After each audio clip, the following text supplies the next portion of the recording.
Tudo bom? A gente vai dar início agora ao nosso curso de processo de recuperação judicial, tá? A gente está dando início agora no módulo 1 do nosso curso, que é a fase inicial do processo recuperatório, e hoje, a aula 1, a gente vai ter aí os aspectos, o início dos aspectos gerais do processo recuperatório. Comigo está o doutor Luciano, vai compartilhar com vocês agora de início de algumas informações, e depois eu vou dar uma sequência mais prática dessa primeira aula, tá? Por favor, Luciano. Obrigado, Henrique. Colocando o modo de exibição aí para nós o slide. Com certeza. Isso aí, beleza. Então, vamos à primeira aula, então, do nosso projeto de tentar entender um pouco melhor a recuperação judicial.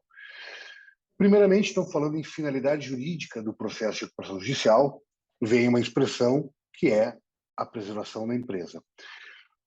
O processo de recuperação judicial, então, visa manter uma empresa, visa preservar a atividade operacional dessa empresa, e isso já nos remete diretamente à Lei 11.101, no seu artigo 47. Ali está disposto, conforme pode se ver no quadro, quais as empresas que podem se valer desse processo de recuperação, que são aquelas empresas que, por um determinado momento e alguns determinados motivos, está passando por uma crise econômico-financeira e necessita desse instituto jurídico para justamente se reorganizar, procurar melhorar a sua operação, dando então aquele fôlego para o empresário buscar se soerguer. Com o processo de recuperação judicial, nós conseguimos suspender o pagamento de diversas dívidas que vão acabar dando para o empresário então esse fôlego para se reorganizar. Existe nesse artigo 57 um destaque à função social da empresa. E nós destacamos no quadrinho ali o que seria os principais pontos dessa função social. Manutenção da fonte geradora de riquezas mediante o lucro da atividade, a remuneração que é paga aos trabalhadores com a preservação dos seus empregos diretos e indiretos, fomento à economia, por meio da obtenção de crédito para girar o negócio, e também a geração e incidência de fatos tributáveis, que vai refletir diretamente no poder público. Então, quando se fala em recuperação judicial, se busca o principal ponto, o principal objetivo é a preservação da empresa, se busca manter a atividade empresarial que, no momento, está passando por uma situação de crise. Indo para o segundo slide, já entendendo essa questão do porquê do processo recuperatório, nós vamos entender um pouco melhor da sua dinâmica. A recuperação judicial ela veio, então, em 2005, com a Lei 11.101, em substituição à antiga concordata. Né? Com a recuperação judicial, se deu um maior foco aos diversos interesses envolvidos nesse processo. Credores, Estado, enfim, economia, e ela vem como uma alternativa mais transparente do que a concordata.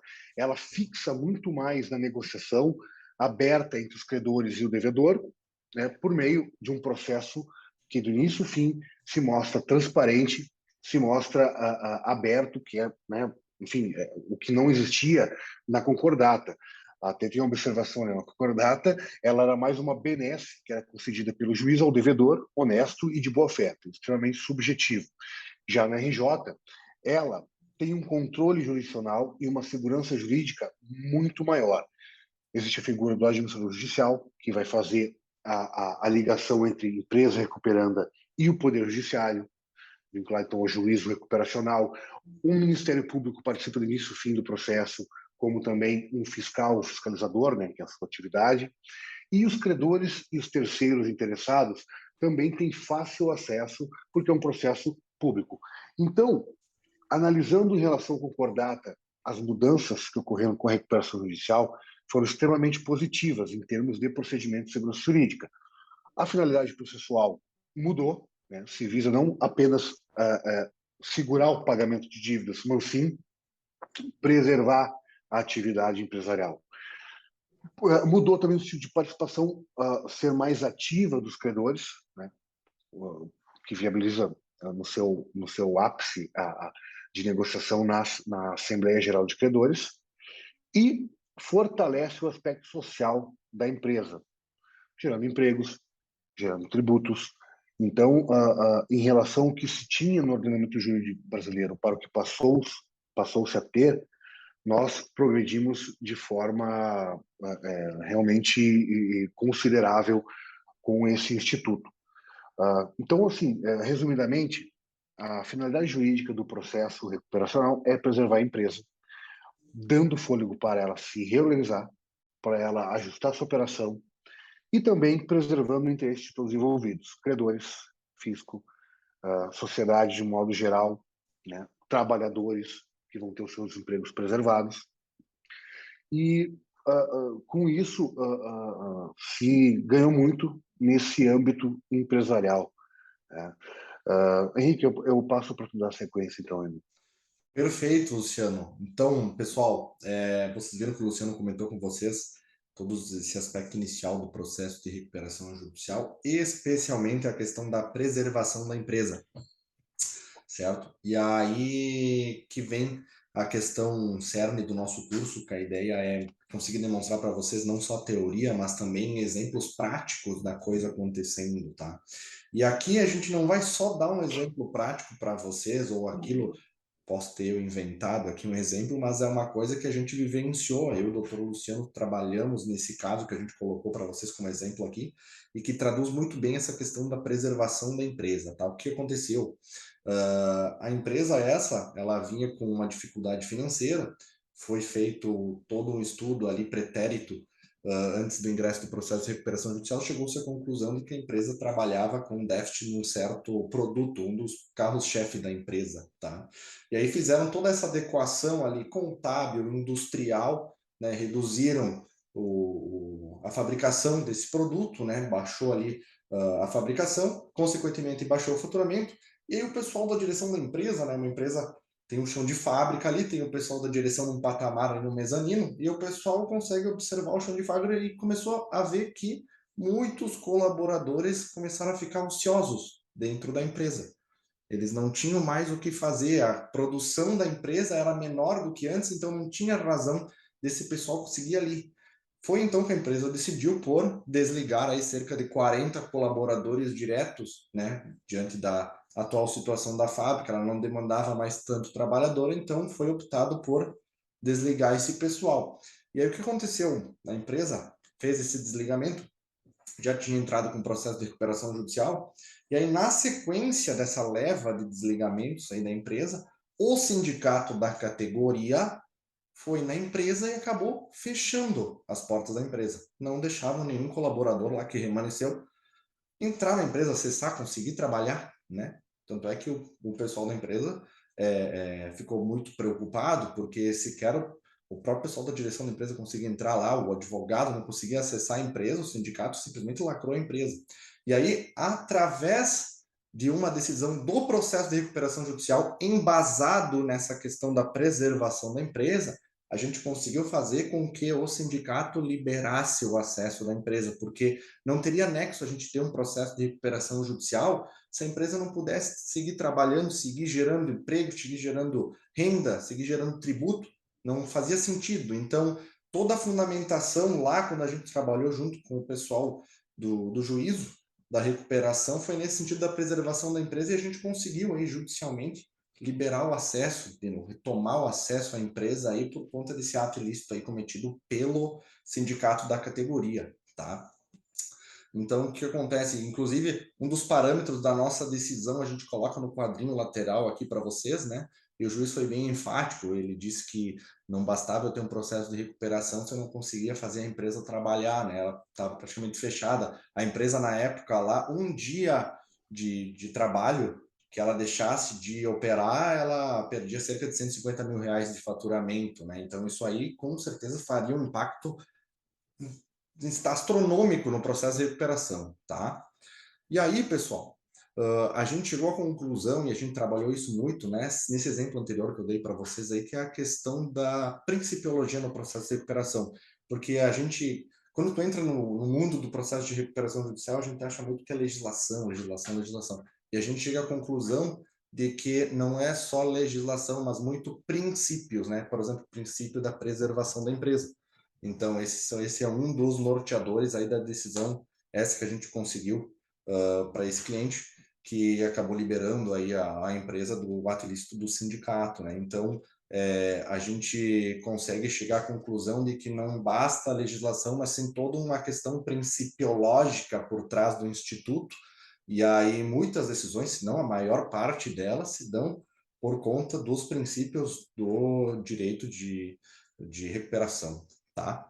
E aí, pessoal, também a gente tem que ter em mente, né, que a mentalidade do empresário nessa fase, quando ele se prepara para um processo de recuperação judicial, ele tem que estar muito atento à situação que ele está passando de crise, né? E ele tem que responder a isso. Não adianta ele estar assimilando a ideia de que está em crise e não promover os meios necessários para conseguir se recuperar. Por isso que o timing, né? O timing da coisa, ele tem que ser muito bem estudado. A gente não pode, tem que chegar para o empresário esse que está em crise, ele assim, demonstrar os fatos ali assim e fazer com que ele entenda que ele precisa desse recurso judicial, por mais preconceitos que existam, né, mas ele precisa desse recurso judicial para seguir a atividade dele, porque se continuar do jeito que está, a atividade ali na frente pode se tornar insustentável e vai acabar, evidentemente, virando uma falência. Tá? Inclusive, pessoal, no quadrinho do lado aí vocês estão vendo, e eu trouxe uma pesquisa para vocês, ela é de 2017, mas ela retrata a realidade. Tá? Não é porque ela é tanto quanto antiga que ainda não seja assim. Tá? O que acontece? A gente observou a nível nacional, nessa pesquisa de 2017, que 27% das empresas que pediam recuperação judicial evitavam a falência. Então, tu pega no universo de 10 empresas que entram com o processo de RJ a nível nacional, 3 empresas conseguem se recuperar, outras 7 entram com o processo de recuperação e essa recuperação vira uma falência. Contrário a isso, tá? Esse índice que é muito importante, lá em São Paulo, especificamente em São Paulo, vocês estão vendo aí que eu coloquei para vocês, ó, 50% das empresas que pedem recuperação judicial evitam a falência. O que dá a entender? Que o empresário de São Paulo, ele está mais atento à situação de crise dele e ele toma uma atitude mais rápido do que o restante dos empresários a nível nacional. Por isso que lá em São Paulo, apenas 50% das empresas que pedem recuperação judicial evitam a falência. Então, de universo de 10, 5 conseguem se manter, ao contrário do nível Brasil, que apenas 3 se mantêm. Então, essa diferença, ela é muito gritante, né? E a gente, como eu falei com vocês, o timing do empresário, de ele se atentar para a questão de crise que ele está enfrentando e tomar uma atitude para reverter essa situação, é muito importante. Aquilo que a gente sempre fala, né, Luciano? Não importa o que a gente está passando, não importa a situação, mas como e quando você reage à situação, que é isso que pode, ali na frente, evitar uma falência, seguir com a tua empresa. Tá E bom? o grande problema, né, Henrique, que a gente vê muitas vezes nessa relutância do empresário em se socorrer da recuperação judicial por questões de preconceito, por questões até da herança da concordata, que ficou Justo. muitas vezes sendo visto como uma forma processual de dar o calote nos credores, enfim, Uhum. é que quanto mais se demora para buscar essa saída, maior vai ser o problema a ser enfrentado. Então, quanto mais se demora, a crise mais se agrava e o procedimento e o sucesso desse procedimento fica colocado em xeque, porque quando tu demora para sanar um problema, para, né, enfim, buscar soluções, maior ele fica. E o que acontece é que quando um empresário reage, identificando a sua crise e busca essa alternativa, é muito mais fácil e muito mais provável que ele obtenha um sucesso mediante um processo bem conduzido, né, de recuperação judicial para uma empresa que realmente precise e para uma empresa que realmente possa se soerguer. Então, na sequência das aulas, a gente vai explicar melhor sobre isso, sobre como é que é a dinâmica de um processo, como é que vai ser o diagnóstico de uma empresa para identificar se ela precisa ou não de RJ, como é que monta um processo, quais são os documentos necessários, e aí sim analisar toda a situação de uma empresa que realmente possa se valer da RJ. Para finalizar, nós colocamos aí embaixo a recuperação judicial versus falência. O que diferencia uma situação da outra? Os momentos que essas empresas atravessam, né? Uma empresa em que ainda pode se valer da recuperação judicial, ela pode passar por uma situação de liquidez momentânea. Mas, a operação, daqui a pouco, como o exemplo do Henrique demitindo funcionários, enxugando algumas despesas, ajustando precificação de produtos, ela pode, eventualmente, dar a volta na situação de crise.